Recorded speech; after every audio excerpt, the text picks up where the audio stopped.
ശരാശരി ഒരു ചെറുപ്പക്കാരൻ +2 കഴിഞ്ഞ അല്ലെങ്കിൽ 17 വയസ്സുള്ള 18 വയസ്സുള്ള 19 വയസ്സുള്ള 20 വയസ്സുള്ള കേരളത്തിലെ ഒരു ചെറുപ്പക്കാരന്റെ മാനസികാവസ്ഥ എന്താണെന്ന് ചോദിച്ചാൽ അവൻ നിസ്സംശയം എനിക്ക് പറയാൻ കഴിയും, any country is better than my state എന്നുള്ളതാണ് അവരുടെ ചിന്ത. ഇവിടെ നിന്ന് എങ്ങനെയെങ്കിലും കടന്നുപോയാൽ നമ്മൾ രക്ഷപ്പെടുമെന്ന് ചിന്തിക്കുന്ന ഒരു തലമുറ വളർന്നു വരുന്നത് വളരെ ഭയാനകമായ ഒരു കാര്യമാണ്. 8,000 രൂപയ്ക്കും 9,000 രൂപയ്ക്കും 7,500 രൂപയ്ക്കും 6,000 രൂപയ്ക്കും ഈ കേരളത്തിൽ ചെറുപ്പക്കാർ പണിയെടുക്കേണ്ടി വരികയാണ്. അവർക്ക് പ്രതീക്ഷയില്ല സാർ, അവര് ഈ നാട് വിട്ട് പോയില്ലെങ്കിൽ അത്ഭുതം. കാരണം നമുക്ക് അവരാഗ്രഹിക്കുന്ന പോലൊരു അന്തരീക്ഷം ഇവിടെ കൊടുക്കാൻ കഴിഞ്ഞില്ല എന്നുള്ളതാണ് ഇതിന്റെ ഒരു യാഥാർത്ഥ്യം. ഇന്നത്തെ കേരളത്തിലെ മാതാപിതാക്കളുടെ അവസ്ഥ ഓർക്കുമ്പോഴാണ് സാർ എനിക്ക് ഏറ്റവും സങ്കടം.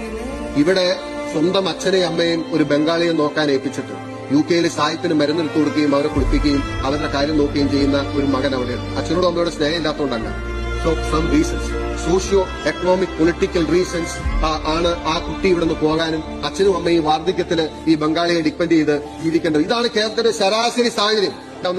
ഏറ്റവും കൂടുതൽ IT വിദ്യാഭ്യാസം നേടിയ ചെറുപ്പക്കാരുള്ള നാട്, അത് കേരളത്തിലേക്ക് വരുമായിരുന്നത് ഈ കേരളത്തിന്റെ അതിർത്തിയായ കാസർഗോഡും കന്യാകുമാരിയിലും തടുത്തു നിർത്തിയത് ഒരു പ്രത്യയശാസ്ത്ര പിടിവാശിയായിരുന്നു. പ്രത്യയശാസ്ത്ര പിടിവാശി കൊണ്ട് അതുകൊണ്ട് ഇവിടുത്തെ ചെറുപ്പക്കാര് they are socially frustrated, they are economically frustrated, they are politically frustrated. നമ്മൾ ഡിസ്കസ് ചെയ്യുകയും ഡിബേറ്റ് ചെയ്യുന്ന കാര്യങ്ങൾ എന്താണ് സർ?